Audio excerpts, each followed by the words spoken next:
రావణ కుంభకర్ణుల జననం గురించి, అలాగే రావణుడి తపస్సు, తరువాత అతడి దిగ్విజయ యాత్ర, అందులో పొందిన విజయాలు, శాపాల గురించి తెలుసుకున్నాం. ఇప్పుడు కుంభకర్ణుడి గురించి తెలుసుకుందాం. కుంభకర్ణుడు 36 లక్షల సంవత్సరాలు తపస్సు చేశాడట. తపస్సుకు వెళ్ళడానికి ముందే 7 మంది అప్సర స్త్రీలను అవలీలగా మింగేశాడట. ఎంతో మంది ఋషులను వేరుశనగ గింజలు తిన్నట్టు తినేశాడట. అప్పటికే అంత బలమున్న కుంభకర్ణుడు ఇంకేం చెయ్యాలని అనుకున్నాడో కాని బ్రహ్మదేవుడిని ప్రసన్నం చేసుకుని మరింత వరాలు పొందాలని 36 లక్షల సంవత్సరాల పాటు తపస్సును చేశాడట. అంతకుముందే ఎంతో మంది మనుషులను, దేవతలను కూడా పొట్టన పెట్టుకున్నాడు. ఆ తపస్సు చేసే కాలమంతా ఒకవేళ బ్రహ్మదేవుడు ప్రత్యక్షమైతే తాను ఏం వరం అడగాలో ముందుగానే బాగా మననం చేసి పెట్టుకున్నాడట. అదేంటంటే నిర్దేవత్వం దేహి. ఈ ఒక్క వాక్యాన్నే బాగా మననం చేసి పెట్టుకున్నాడు. దీని అర్థం దేవతల జాతి అన్నది అసలు ఉండకూడదు, కేవలం మా జాతి మాత్రమే ఉండాలి అని అనుకున్నాడు. అంటే రాక్షసుల జాతి మాత్రమే ఉండాలి, అసలు దేవతల జాతి అన్నదే ఉండకుండా పూర్తిగా నశించిపోవాలి. ఇలా అనుకుని నిర్దేవత్వం దేహి అని ప్రతిరోజు చెప్పుకొని తరువాత తపస్సును చేసేవాడట. కుంభకర్ణుడు చేసిన 36 లక్షల సంవత్సరాల తపస్సు తరువాత బ్రహ్మదేవుడు ప్రత్యక్షమై ఏం వరం కావాలో కోరుకోమని అడుగుతాడు. కుంభకర్ణుడు అప్పటికే బ్రహ్మదేవుడు ప్రత్యక్షమై వరం కోరుకోమంటే నిర్దేవత్వం దేహి అని అడగాలని అనుకుని ఉన్నాడు కాబట్టి ఆ వాక్యమే చెప్పడానికి నోరు తెరిచాడు. కాని సరస్వతీదేవి కుంభకర్ణుడి నాలుక మీద నిల్చొని ఒక చమత్కారాన్ని చేస్తుంది. దానివల్ల నిర్దేవత్వం దేహి అని చెప్పడానికి బదులుగా నిద్రావత్వం దేహి అని కుంభకర్ణుడు అనేస్తాడు. కాస్త అక్షరాల తేడాతో అర్థం పూర్తిగా మారిపోతుంది. బ్రహ్మదేవుడు వెంటనే తదాస్తు అని అనేస్తాడు. అటుపై కుంభకర్ణుడు నిద్రించడం ప్రారంభిస్తాడు. అంతకు ముందు ఎందరో ప్రాణాలను పొట్టన పెట్టుకున్నాడు. ప్రస్తుతానికి నిద్రపోతున్నాడు. లేచాక మళ్ళీ ఏం చేస్తాడో తెలియదు. ఇది కుంభకర్ణుడు వరం పొందిన కథ. ఇక మూడవ వాడైన విభీషణుడు 18 లక్షల సంవత్సరాలు బ్రహ్మ కోసం తపస్సును చేస్తాడు. బ్రహ్మ ప్రత్యక్షమై వరం కోరుకోమని అడిగితే విభీషణుడు, నేను ఎటువంటి పరిస్థితులలో ఉన్నా కూడా, నాకు ఎటువంటి ఆపత్తు కలిగినా కూడా ఎప్పుడు దేవుడి మీద భక్తిని కోల్పోకూడదు, అటువంటి వరాన్ని ఇవ్వమని బ్రహ్మను కోరుకుంటాడు. బ్రహ్మ తదాస్తు అని అంటాడు. ఇది ముగ్గురి అన్నదమ్ముల కథ.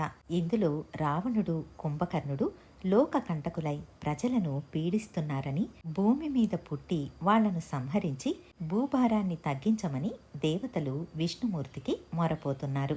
అదే సమయంలో దశరథుడు యజ్ఞం చేయడం, యజ్ఞేశ్వరుడు పాయసాన్ని ఇవ్వడం, దానిని దశరథుడు తన పట్టపు రాణులైన కౌసల్య, సుమిత్ర, కైకేయిలకు పంచడం, అటుపై వాళ్లకు 4 పిల్లలు పుట్టడం జరుగుతుంది. కౌసల్యకు పుట్టిన రాముడు సాక్షాత్తు వాసుదేవరూపి అయిన భగవంతుడు. లక్ష్మణుడిలో సంకర్షరూపి అయిన పరమాత్ముడి ఆవేశం ఉంటుంది. అలాగే భరత శత్రుఘ్నుడిలో ప్రద్యుమ్న, అనిరుద్ధ అనే భగవంతుడి ఆవేశం ఉంటుంది. ఈ 4 రూపాలతో రామ, లక్ష్మణ, భరత శత్రుఘ్నులు పుడతారు. భగవంతుడే సాక్షాత్తు రాముడై పుడతాడు. మిగిలిన ముగ్గురిలో భగవంతుడి ఆవేశం ఉంటుంది. 4 మంది పిల్లలు పెరిగి పెద్దవాళ్లు అవుతున్నారు. సంతానం కోసం ఎంతో విచారించిన దశరథుడికి తన కళ్ల ముందే తన 4 పిల్లలు పెరుగుతూ ఉంటే ఆనందానికి అవధులు లేకుండా ఉంది. ఇలా సంతోషంతో రోజులు గడుస్తూ ఉండగా ఒకసారి విశ్వామిత్ర మహర్షి దశరథుడి వద్దకు వస్తాడు. అప్పటికి రాముడికి ఇంకా 16 ఏళ్లు కూడా నిండలేదు. విశ్వామిత్రుడు వచ్చాడని తెలియగానే దశరథుడు అతన్ని ఎంతో సంతోషంగా ఆహ్వానిస్తాడు. క్షత్రియుడుగా పుట్టిన విశ్వామిత్రుడు కఠినమైన తపస్సును చేసి బ్రాహ్మణుడిగా మారి బ్రహ్మర్షి అయినవాడు. అటువంటి విశ్వామిత్రుడు తమను వెతుక్కుంటూ వచ్చాడని దశరథుడు ఎంతో సంతోషించి గొప్పగా ఆహ్వానించి అర్ఘ్యపాద్యాదులు ఇచ్చి అతిథి సత్కారాలు చేస్తాడు. మీలాంటి గొప్ప మహర్షి మమ్మల్ని వెతుక్కుంటూ ఇంత దూరం వచ్చారు, మాతో మీకు ఏం పని ఉందో చెప్పండి, తప్పకుండా చేస్తాను అని అడుగుతాడు. విశ్వామిత్రుడు కూడా 2-3 సార్లు బాగా ఆలోచించుకుని చెప్పమని, మాట ఇచ్చాక వెనక్కి తీసుకోవద్దని హెచ్చరిస్తాడు. దానికి దశరథుడు ఏ పనైనా నిస్సంకోచంగా అడగమని, తాను చేయడానికి సిద్ధంగా ఉన్నానని చెబుతాడు. అప్పుడు విశ్వామిత్రుడు, రాజా, నేను ఒక యజ్ఞాన్ని తలపెట్టాను. ఆ యజ్ఞం 6 రోజుల పాటు చెయ్యాల్సి ఉంటుంది. ఆ యజ్ఞాన్ని సిద్ధాశ్రమంలో చేస్తున్నాను. సిద్ధాశ్రమం ఉత్తర భారతదేశంలో ఉంది. ఇది వామనుడు అవతరించిన ప్రదేశం. అక్కడ ఎటువంటి పని చేసినా దాని ఫలితం త్వరగా లభిస్తుంది. అందుకే దానిని సిద్ధాశ్రమం అని అంటారు. విశ్వామిత్రుడు దశరథుడితో, త్వరగా కార్యసిద్ధి జరగటానికి నేను సిద్ధాశ్రమంలో 6 రోజుల పాటు యజ్ఞం చేయడానికి తలపెట్టాను. అక్కడ సుబాహు, మారీచ అనే 2 రాక్షసులు, వాళ్ల పరివారం మరింత మంది వచ్చి నేను చేసే యజ్ఞానికి విఘ్నం తలపెడుతున్నారు. యజ్ఞకుండంలో రక్తాన్ని చిందించడం, మాంసాన్ని విసరడం ఇలాంటి కృత్యాలను తలపెడుతున్నారు. యజ్ఞరక్షణ చేయాల్సిన బాధ్యత క్షత్రియుడిది కాబట్టి నేను చేసే యజ్ఞానికి విఘ్నం కలగకుండా నువ్వు నీ కొడుకులైన రామలక్ష్మణులను నాతో పాటు పంపించాలి. వాళ్ళు యజ్ఞరక్షణ చేస్తూ ఉంటే నేను యజ్ఞాన్ని ఎటువంటి ఆటంకం లేకుండా చేసుకుంటాను అని అంటాడు. ఇది విన్న దశరథుడు, వాళ్ళు ఇంకా చిన్నపిల్లలు, రాముడికి ఇంకా 16 ఏళ్లైనా నిండలేదు. సుబాహు, మారీచ పెద్ద రాక్షసులని చెబుతున్నారు. పసికూనలైన రామలక్ష్మణులను అటువంటి రాక్షసులతో పోరాడటానికి ఎలా పంపించగలను అని మనసులో మదనపడుతున్నాడు. తరువాత విశ్వామిత్రుడితో, మహర్షి, మీ యజ్ఞం ఎటువంటి ఆటంకము లేకుండా జరగాలి. అది నిజం. మీరన్నట్లు దాని బాధ్యత కూడా క్షత్రియుడిదే. కాబట్టి నేనే స్వయంగా వచ్చి మీ యజ్ఞానికి రక్షణను కల్పిస్తాను. నా చతురంగ బల సైన్యాన్ని తీసుకుని వచ్చి వాళ్లతో పోరాడతాను. ఎటువంటి రాక్షసుల నుంచి ఆటంకం కలగకుండా నేను చూసుకుంటాను అని చెబుతాడు. దానికి విశ్వామిత్రుడు, దశరథ, నేను అడిగింది ఇస్తానని నువ్వు ఇదివరకే మాట ఇచ్చావు. ఇప్పుడు మాట తప్పుతావా? నేను అడిగింది రామలక్ష్మణులను నాతో పంపించమని. మాట ఇచ్చి ఇప్పుడు నేను వస్తానని అంటున్నావు. నువ్వు రామలక్ష్మణులను నాతో పాటు పంపించకపోతే మాట తప్పిన వాడివి అవుతావు అని అంటాడు. దశరథుడు మాత్రం మనసులో మదనపడుతున్నాడు. విశ్వామిత్రుడికి కావలసింది రాక్షసులతో పోరాడి యజ్ఞాన్ని రక్షించడం. దానికి నేను వస్తానని చెబుతున్నా రామలక్ష్మణులే రావాలని ఎందుకు పట్టుపడుతున్నాడు అని మనసులో అనుకుంటాడు. ఇది దశరథుడికే కాదు, అందరికీ వచ్చే అనుమానం. నిజానికి యజ్ఞాన్ని రక్షించుకోవడానికి విశ్వామిత్రుడికి ఎటువంటి సహాయము అవసరం లేదు. గొప్ప మంత్రశక్తిని పొంది ఉన్న విశ్వామిత్రుడు మారీచ, సుబాహు అటువంటి రాక్షసులను తన మంత్రసిద్ధితోనే అంతం చేయగలడు.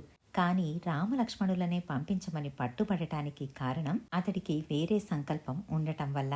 అదేంటంటే అప్పటికి జనక మహారాజు సీతా స్వయంవరాన్ని నిర్ణయించి ఉన్నాడు. ఆ స్వయంవరానికి రాముణ్ణి వెంట పెట్టుకుని వెళ్లడమే విశ్వామిత్రుడి ప్రధాన ధ్యేయం. యజ్ఞరక్షణ అన్నది కేవలం సాకు మాత్రమే. రాముడికి సీతనిచ్చి వివాహం జరిపించాలని విశ్వామిత్రుడి ఆలోచన. అయితే ఆ విషయాన్ని రహస్యంగా ఉంచి దశరథుడితో మాత్రం తన యజ్ఞవాటికకు రక్షణ కల్పించడానికి రామలక్ష్మణులను పంపమని చెబుతాడు. ఇలా దశరథుడు నేనే వస్తానని అంటూ ఉంటే విశ్వామిత్రుడు కాదు కాదు రాముణ్ణే పంపాలని పట్టుపట్టాడు. ఇంతలో వశిష్ఠ మహర్షి అక్కడికి వస్తారు. సూర్యవంశపు పురోహితులు వశిష్ఠ మహర్షి. తను దశరథుడితో, దశరథ, విశ్వామిత్రుడి మాటలకు ఎదురు చెప్పవద్దు. అతడు సాధారణమైన వ్యక్తి కాదు. విశ్వామిత్రుడు అడిగినట్లు రామలక్ష్మణులను అతడితో పంపించి నీ మాటను నిలబెట్టుకో అని అంటాడు. దశరథుడు, అయ్యో, మీరు కూడా ఇలాగే అంటున్నారా?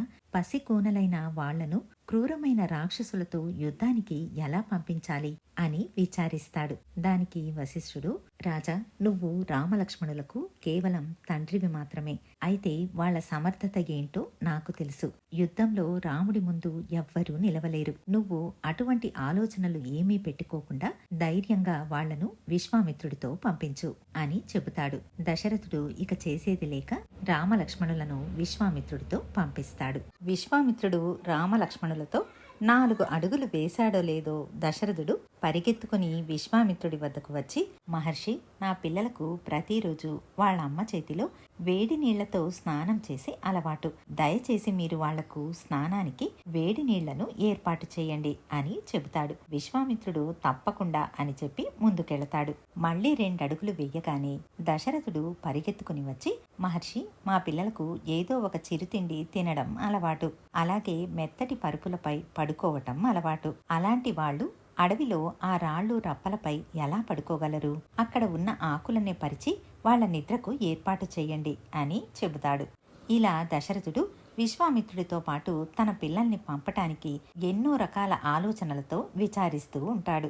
చివరికి ఎంతో చింతించి వదలలేక తన పిల్లల్ని విశ్వామిత్రుడితో పంపిస్తాడు.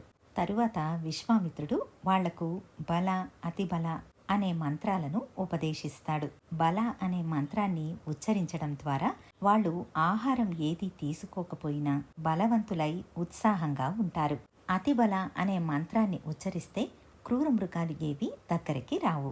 ఇక మీదట వాళ్ళు అడవిలో ఉంటారు కాబట్టి ఎటువంటి ప్రమాదము జరగకుండా ఈ 2 మంత్రాలను విశ్వామిత్రుడు రామలక్ష్మణులకు ఉపదేశిస్తాడు. అప్పట్లో గురుకులాలు అరణ్యంలోనే ఉండేవి. మంత్రాలకు కూడా అటువంటి గొప్ప శక్తి ఉండేది కాబట్టి ఎటువంటి భయము లేకుండా గురుకులాన్ని నడిపేవారు.